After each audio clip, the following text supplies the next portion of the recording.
place, reachable through high mountain passes. A valley with wide open lakes, surrounded by harsh rocks. A real winter wonderland and one of the best places in the world to visit in winter times. Join my journey to St. Moritz at the Engadin Valley in Switzerland. Discover the best skiing areas and slopes of the surrounding and get to know the culture and the famous architecture. Let's play in the snow.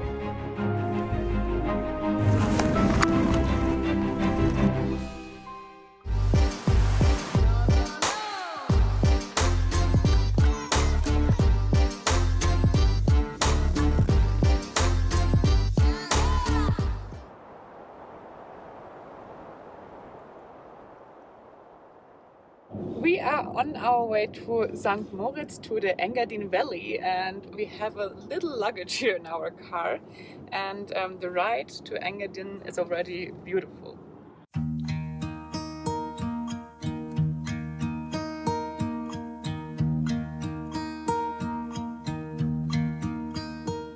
The actual start of an adventure to St. Moritz and the Engadin Valley is already the journey to it.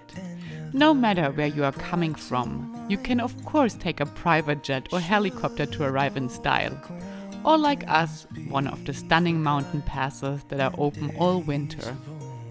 Julierpass is one of them, and your journey will take you through small villages to an altitude of 2,284 meters. We'll talk a cup. We're very close now to St. Moritz and to the Engadin Valley, and this is the last kilometers. It's the famous Julierpass.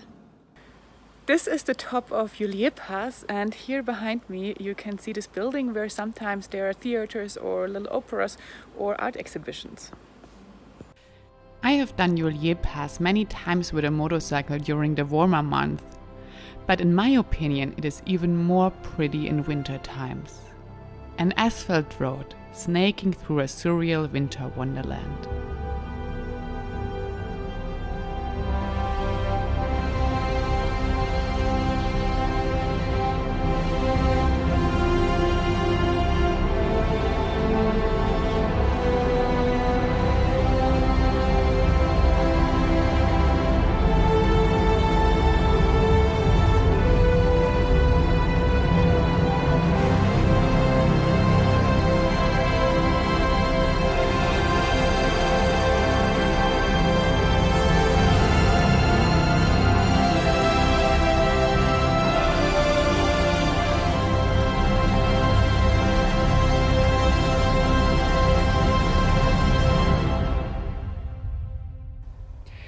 A stop on Julierpass is really worth the view, as you can see behind me, but it's super cold.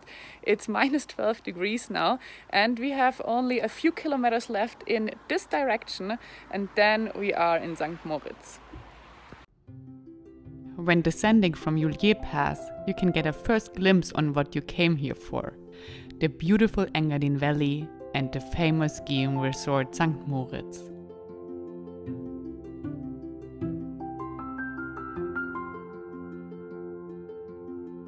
St. Moritz is one of the most exclusive ski resorts in the world. Yes, many things that you might have heard about it are true. It's really filled with designer boutiques, Michelin-starred restaurants, and luxury chalets and hotels. It's as well a place where people go to be seen. But in my opinion, the Engadin Valley is much more, and it's one of the best places to be in wintertime. Because it always has been a place for pioneers, artists and alike. Long before the days when Roger Moore raced down the slopes as James Bond, Alfred Hitchcock was inspired by Engadin's Black Crows, and Günter Sachs and Brigitte Bardot made it the place to be for the jet set. Indeed, St. Moritz was the first place in Switzerland with electric light, had the country's first electric tram, and opened Europe's first ever palace hotel.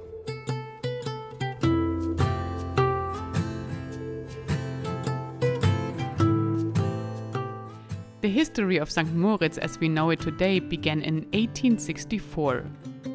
Hotelier Johannes Bad made a bet with some of his British guests. He promised them that winter in St. Moritz is so pleasant that on clear days you can enjoy the sunshine on the terrace without wearing a jacket. If he turned out to be wrong, the hotelier promised to pay their travel costs and accommodation. Of course he was not wrong, and winter tourism was born. The area today is very well known for its incomparable number of dry and sunny days, making it extremely popular with skiers and non-skiers alike.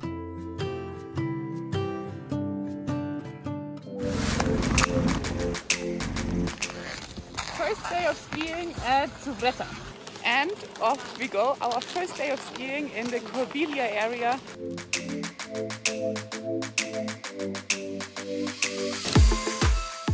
St. Moritz is surrounded by different skiing areas. But starting skiing in St. Moritz at the Suvretta Randolins chairlift of the Corviglia area, right above the famous Hotel Suvretta house, is my favorite. Because it's usually not very crowded and you just enter with a tiny old chairlift instead of being stuck in a big gondola with many other people. If you start skiing from downtown St. Moritz, you either take a gondola up or the famous cable car train. So we're here mid of January. It's a bit off season because it's right after Christmas and right after all the vacations, but it's just super empty. You see, we have the whole slopes to ourselves.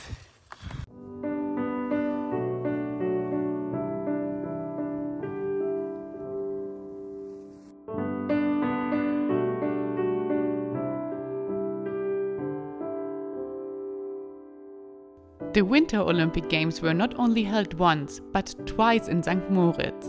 The Ski World Championship 5 times. The Corviglia area has not only its World Cup slope, but 155 kilometers of slopes in total and 33 runs to choose from. 24 lifts bring winter sports enthusiasts up to the mountain and to Pesch Restaurant, with 3,057 meters the highest point of the Corviglia skiing area.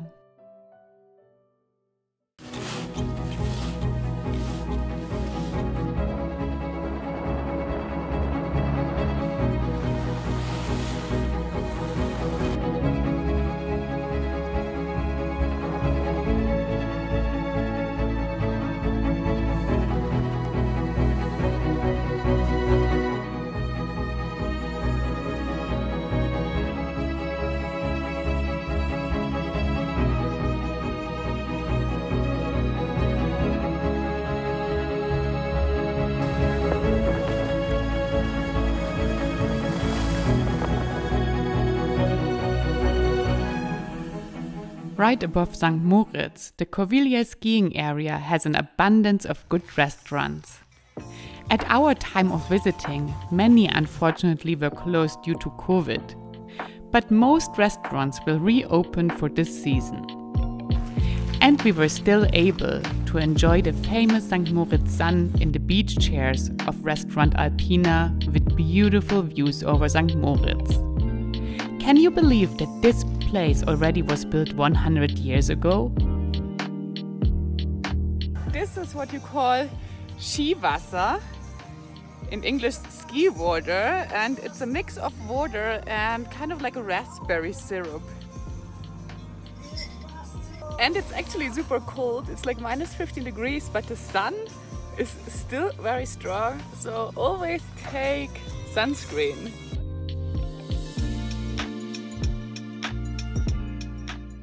Another lunch option, a bit more off the beaten track, is the mountain hut Les de la Pesch, that has the motto, keep it simple, have fun, with easy food, lot of drinks and good music.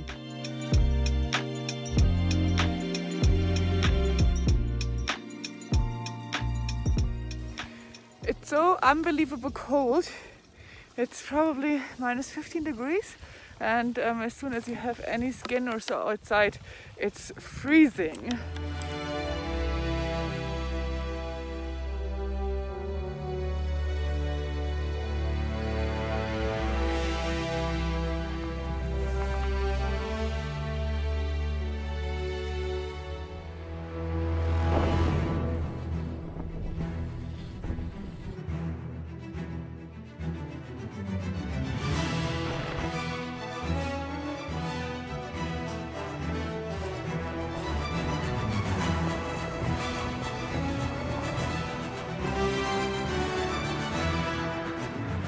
From Lake de la Pesch you can ski back to the main part of the skiing area through Val Schlattain, which the locals as well call the Cold Valley. And it's indeed the coldest place of the whole skiing area, with barely any sun reaching the slopes.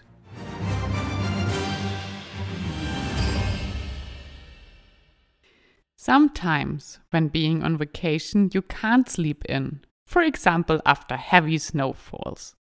We got a lot of snow in the last 2 days. You can see it here on top of the houses.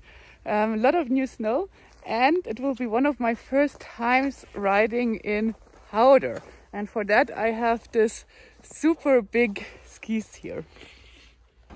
So, and this little thing I put on now, made it on. And now I hold this button, is on this one, that I can do a group check. Everybody's passing me, and then I can see it's okay. Can I find him? Or okay. Send, that means you can find me, but I can't search. Okay.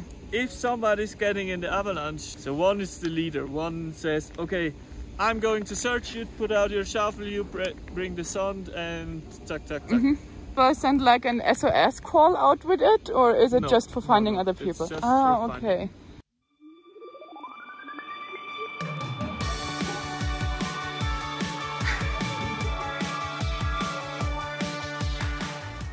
If you ski off-piste, make sure to get a knowledgeable guide, like Simon from the Suvretta snow sports school, who has a mountain cabin and restaurant for hikers in summer, and in winter works as a ski instructor and mountain guide. Avalanches are a real danger as soon as you leave the main slopes, so be sure to be equipped for all eventualities and always follow your guide's instructions. And here, just pay attention here in the middle. We just go between those trees and follow the tracks to go down. Okay. Find our way.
After a long day of skiing, there is nothing better than returning home to a warming fire.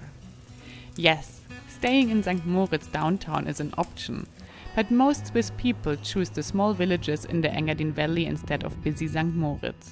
So did we, and we rented a place in the peaceful area of the small villages Silvaplana and Zurley. Being in Switzerland means it's always fondue time. Cheese fondue is kind of a Swiss national dish. If you are in Switzerland, make sure to eat cheese fondue at least once.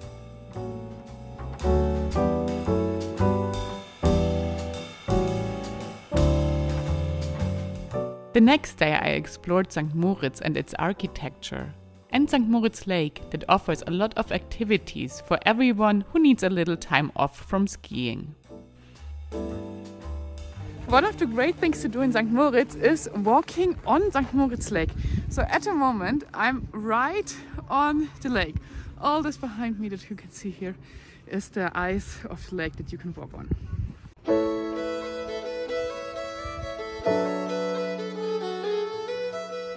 Ice skating is one of those activities, and I dared to try it after not having done this since about 20 years. It goes, but I guess I'm not the fastest skater around. It's actually interesting.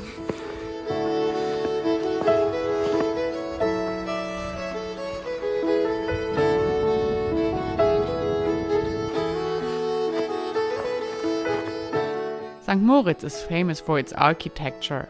Amongst it, the prestigious 5-star and palace hotels, like the iconic Badruz Palace, Kulm Hotel, or Kempinski Grand Hotel de Bain. But there is much more than big hotels to discover, so I decided to do an architecture tour on my own behalf. During a walk on the north shore of St. Moritz Lake, you can admire a house by world-famous architect Oskar Niemeyer. When the house on Lake St. Moritz was completed, the architect was already 104 years old. From the lake, the easiest way to St. Moritz downtown is over the viewing platform and through the brutalist-inspired parking house Suvretta. It takes you to the St. Moritz Design Gallery. More than 30 illuminated glass display cases line the escalator up to St. Moritz. Walk by the bell tower of St. Moritz that you can already spot from far away and make your way up the hills to one of the most remarkable modern buildings of St. Moritz, Casa Futura, the House of the Future. A bubble-like take on traditional Swiss housing by star architect Norman Foster, covered with 250,000 wood shingles.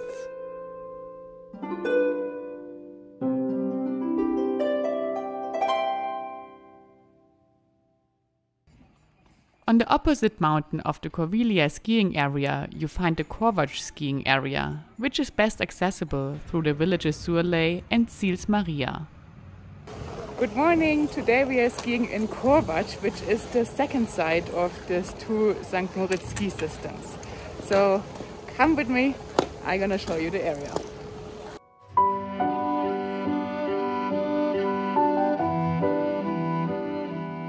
Corvatsch has 120 kilometers of prepared slopes, 23 runs and 14 lifts make skiing here a real adventure. The slopes are slightly more difficult than the ones at the Corviglia area. There is no general answer though if the Corvatsch or Corviglia area is better to ski.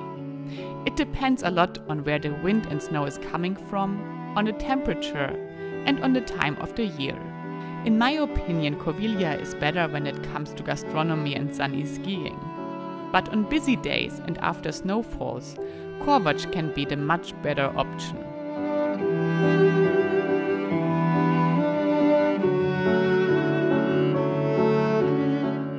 At 3,303 meters, the mountain Corvatsch is the highest point in the Engadin that can be reached by gondola. There is an observation platform from where you can take in the views on the surrounding high mountains. On a clear day, you can even see the famous Matterhorn close to Zermatt that I visited last year. If you ask the locals, there is only one slope that is a real must-do when visiting St. Moritz. No, it's not the FIS World Cup slope, but the Hahnensee Run in the Corvatsch area. So we're doing this run now here in the skiing area that goes all the way to St. Moritz, and it's the longest run that we have here. The Hahnensee slope is called the unrivaled best in the Engadin and is a black run for advanced skiers leading from the Jan Dalva to Hahnensee and further on to St. Moritz Bad. The descent is 9 kilometers long and also very popular because of the views over the Engadin lakes.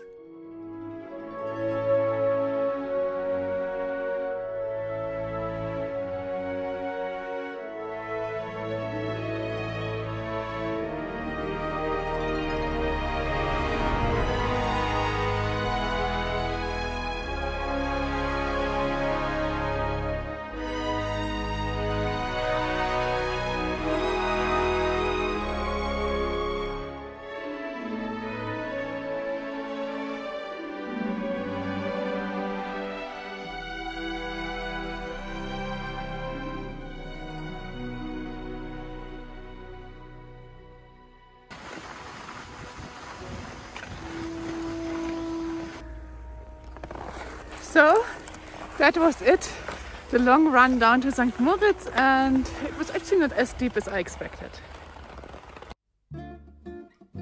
Merry Christmas to all of you guys!